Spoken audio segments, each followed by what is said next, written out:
A new report put out by two election watchdog groups exposed what appears to be a large-scale money laundering scheme in American elections. Here's specifically how the report describes what they uncovered. Quote, a massive money laundering scheme in political campaigns has been uncovered by the Gibson Group of Maryland and Election Watch, Inc. out of Wisconsin. Large sums of money have been placed with thousands of individuals across the United States. These individuals, called Smurfs, then make numerous contributions to either liberal PACs, committees, or sometimes directly to the candidates' campaigns. Smurfing is a term coined by drug gangs years ago to identify their money mules. Over $200 million has been laundered, and the group is still counting. Now, in case you've never heard of it before, Smurfs are a real thing. They're not just those frightening little blue characters with white hats that live in the forest. Instead, within the world of organized crime, as it's mentioned in this report, smurfing is a specific method of money laundering. Specifically, it's when you take a large sum of money and you split it up into many smaller sums of money, which can avoid getting detected by the authorities. And then each individual person who is given one of these smaller parcels of money to launder is himself or herself called a smurf. So that is the general terminology. And what these election watchdogs uncovered appears to be a plot wherein you have tens of thousands of alleged Smurfs making non-stop donations into the political machine. Here's how the report continues. Quote, according to the Federal Elections Commission, people who make political contributions donate on average 1.4 times per year. However, the president of Election Watch said that, quote, we're finding Smurfs who are making 1,000 to 6,000 donations per year, and every year for 3 upwards to 7 years. We even found one who is making 40.8 donations per day, 365 days per year. Now, interestingly, the report then goes on to say that as their investigation is unfolding, they're discovering that many of these alleged Smurfs don't even know that they're being used as Smurfs, meaning that they are not aware that their names and addresses are being used to make these non-stop political donations. And in terms of the demographics of these alleged Smurfs, the investigators found them to fit a certain mold. Quote, the two groups investigated Smurfs and saw a profile emerging, primarily white, over the age of 65, retired, several are single, very liberal, and of middle to lower economic class. They are real people, not fake names. Then, in terms of the ubiquity of these alleged Smurfs, the investigators found that when you look at just the top 1 or 2%, they've made a staggering number of political contributions. Here's what it says about the top percentage. Quote, the top 10 Smurfs in the state of Michigan made 125,122 contributions over the last 7 years. In Arizona, the top one made 18,672 contributions in just 3 years. Another one in Louisiana gave a sum worth much more than her house. The top 32 Smurfs in Maryland gave a total of $5,559,429 over the last 5 years. The majority of these are not rich people. When one Smurf was contacted in Florida, her husband hung up the phone while she was yelling at him in the background not to say anything. Then, a few days later, her donations completely stopped. And just in terms of the sheer number of these Smurfs across the country, the investigators wrote that, quote, Smurfs are money mules. Some of the individuals know they are participating, but many times they are not aware of the shenanigans. The number of Smurfs we are finding number more than 10,000 spread across the country. And so, you can forget about 2,000 mules because now there are 10,000 Smurfs. Although, I should say alleged Smurfs because we have yet to go point by point and confirm with every single individual where this money actually came from. Regardless though, one of the obvious questions here is how could this be happening without setting off obvious red flags? And the answer appears to be that after the initial alleged Smurf, the money is then funneled between multiple organizations before finally reaching its intended political destination. Here's how the report lays this part out. Quote, the team found some liberal PACs across the country are bundling up the money from other Smurfs. Some of that money is then contributed to liberal candidates' campaigns. Other sums are transferred to second liberal PACs or committees, whereby the Smurfs' names are being washed from the latter transactions. If one looked at a particular liberal candidate's campaign donations, it would now show the bulk of the donations were coming from Smurfs. A political campaign which received funds illegally is required per state and federal law to pay the money back promptly. Now, the issue with these alleged Smurfs, while of course they need to be investigated thoroughly, but it's just one manifestation of a deeper problem within our current political system. And that problem has to do with outside money affecting local elections. Because you see, with the way that our current system is set up, it's possible for wealthy American billionaires, wealthy American multimillionaires, or potentially several thousand Smurfs to shape our elections by using large amounts of money. And so, for instance, you might look at our political system and you might naturally assume that a senator from, let's say, Pennsylvania represents the people from Pennsylvania. That would, of course, be a natural assumption, that the senator from a particular state, like from the state of Pennsylvania, is in the federal Congress representing the interests of his local constituency back home. However, here's the big question. If the money that was used to get the senator elected came largely from outside the state, well, in that case, is it really still accurate to say that that particular senator in Congress is really there because of the will of his local constituents? Or is it the case that that particular senator's platform just happened to align with the wealthy individuals from other parts of the country who are willing to bankroll his campaign?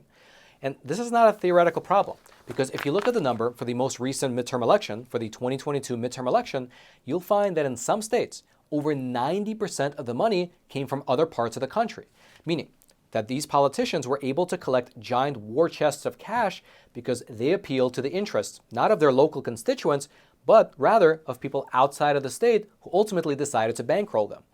Now, there are two ways to look at this issue. The first perspective is that these campaign contributions, they hijack the actual will of the people. Because let's say hypothetically, you are a conservative candidate running for an office in an area that's slightly right of center politically. And so then technically, you would be the best representative for the will of the people in that locality.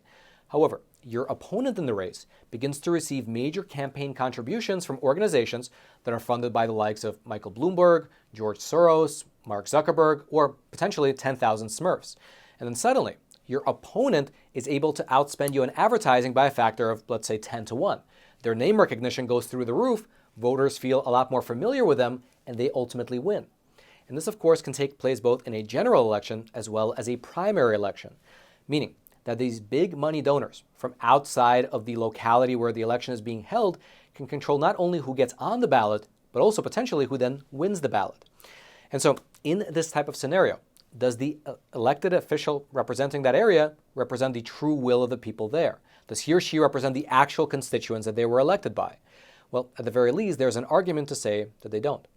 And so it's amidst this backdrop of these 10,000 alleged Smurfs, as well as the reality of giant amounts of out-of-state election funding, that a new amendment to the U.S. Constitution is roaring across the country, and it has now been endorsed by 22 out of the necessary 38 states. All right, the sponsor of today's episode is a phenomenal company called AMAC. That's A-M-A-C, and it stands for the Association of Mature American Citizens. They are quite literally one of the fastest growing conservative organizations in all of America, and you should consider joining for three main reasons. The first is the money-saving benefit, because as a member of AMAC, you get access to a ton of discounts at many different verticals.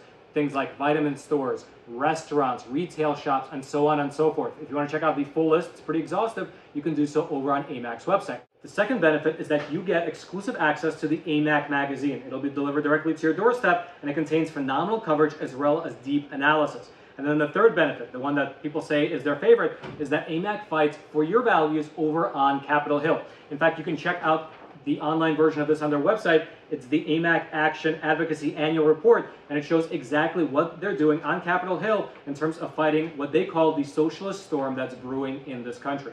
So head on over to amac.us/factsmatter and sign up today. I'll also throw a link down in the description box below. This amendment, if passed, would officially become the 28th Amendment to the U.S. Constitution, and it would ban the use of, among other things, foreign as well as out-of-state funding in local elections. And interestingly enough, while I was down in D.C. just last week, I had the opportunity to sit down and speak with Mr. Jim Rubens, who's a board member of the American Promise Organization. They're the ones who are spearheading this amendment, and we discussed his work on keeping big money out of local elections. Take a listen. So we at American Promise are seeking the 28th Amendment to the U.S. Constitution, restoring power to Congress and to the states to set reasonable limits on out-of-state campaign money, dark money, super PAC money. Here's the problem. You've got people like Mike Bloomberg, Soros, Zuckerberg. They're billionaires. They've amassed hundreds of millions of dollars, and they're targeting with data science and big money every swing election now for Congress, certainly, party control of state legislatures, and it's getting down to school board level now. And they're supplanting the preferences, the policy preferences, the candidate preferences, election outcomes in states all over the country, and it's damaging, destroying federalism. This is important. The framers of our Constitution were most fearful, most concerned about concentration of power. They divided power. We added the 10th Amendment subsequent to the ratification to install federalism in our Constitution. This system was not foreseen by the founders and the framers, where powerful entities could concentrate power to this extent. So this amendment corrects that problem and restores federalism, restores local control, local preferences over election outcomes. One example we gave prior to the interview that you mentioned was in your race for Senate, right, in New Hampshire. Can you give us the breakdown of the financials for that? 2016 U.S. Senate, $132 million went into that race, 95% out of state. Now, the problem is this money from out of state, super PAC, dark money, control of it is highly concentrated in the hands of the majority leaders of the both bodies of Congress and billionaires. And again, it's replacing the preferences, policy preferences, candidate preferences of local New Hampshire voters. And it's critical to defend federalism that people in New York, this money is primarily controlled in New York, D.C., and California, critical under federalism, that we can live together as a nation, that New Hampshire can be different than California. We all don't want to be New York City. The reason I wanted you to mention that example was because it really, I think, elucidates the problem, which is that you think of a senator in New Hampshire as being a representative of those people. Exactly. Right? However, if so much money, 95% of the money actually came from out of state, yes, the question becomes, is that really a representative of that state? Now, the argument I imagine for it would be that yes, you still have the voters in New Hampshire. Only the voters in New Hampshire are voting for that representative. Yeah. But since so much money is coming from outside of the state, maybe people don't know as much about the other guy, right? So, exactly. The money, it does not determine with certainty election outcomes. We all know this, but it influences. It has a significant impact on the election outcome. So the candidate, first of all, becomes allied with, subservient to, responsive to the source of this super PAC money, even though it's supposed to not. And so the candidate is representing the billionaire, the super PAC. In some cases, dark money is coming from China and Russia. And the candidate is becoming responsive to the needs of that entity as opposed to the voters in the particular state. It's a subversion of the notion of voter control over election outcomes. Do you think that the reason such a measure wasn't originally put into the Constitution was that this problem was just not foreseen? Not exactly. This problem was not foreseen. This cropped up really as a result of a wave of judicial activism beginning in the early 80s by the Supreme Court, where they struck down laws, state laws that controlled this problem. Let me give you an example in Montana. Montana, the legislature was run by Anaconda Copper Company in Montana in 1880s. So the legislature in Montana says we're going to ban corporate money in Montana elections. That's what they wanted in Montana. The Supreme Court, U.S. Supreme Court, struck down that Montana law. And I think Montana would want that back again. Our amendment, the 28th Amendment, would restore power to the Montana legislature to effectuate that. Another example, Alaska had a donor voter law so that if you're a candidate in Alaska, people who live in Alaska can vote for you, can donate to you, but people in California cannot donate to the Alaska candidate. The Supreme Court struck it down. We want to have this amendment to restore power to the people of Alaska to have a donor voter law that they want. How many states have so far signed on board? 22 states have endorsed mostly through legislatures, some through ballot initiatives. 22 states have endorsed and asked Congress to give this proposed amendment back to the states for potential ratification. We need to get to 38 to ratify. American Promise has been in existence 5 years. To get to these 22 states, we're going to get here within 2 to 4 years. Now, if you'd like to learn more about either the American Promise organization or the 28th Amendment that they're spearheading, I'll throw all those links down into the description box below this video for you to check out. And also, I'd love to know your thoughts. Do you support this amendment? Do you think it's a good idea? Or do you believe that in the context of American elections, giving people money is a form of free speech and should therefore not be curtailed regardless of how local a race happens to be? I'd love to know your thoughts. Please leave them in the comment section below. I'll be reading them later tonight as well as into the weekend.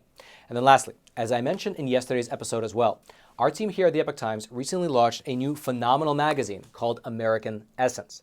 Essentially, if in the last few years you've walked through a supermarket, an airport, Or if you've taken a glance at some of the magazines available at your local bookstore, well, you've likely noticed that most of them are pretty hostile to traditional American values, with many of them actually actively deconstructing our society in one way or another. However, American Essence is a different type of magazine. It's a magazine for people who actually love this country. And in fact, every single issue, there are stories of real salt of the earth men and women who embody the essence of America. We feature stories of our founding fathers and the virtues that we can learn from them. It features stories of American self-reliance, of people living out traditional values in the real modern world. It features stories of families and the wisdom that's being passed on from one generation to the next. The stories of American inventors, both from the past and the present, whose ideas have allowed this country to become the beacon of innovation for the whole world. And it features a lot of other things like traditional gardening tips, recipes, traditional art, histories, fables for children, and a ton of other topics. But the best thing is that each issue gives you a sense of hope for the future, ironically by looking at the past and by profiling the people who are living out the traditional values of the past in the modern day.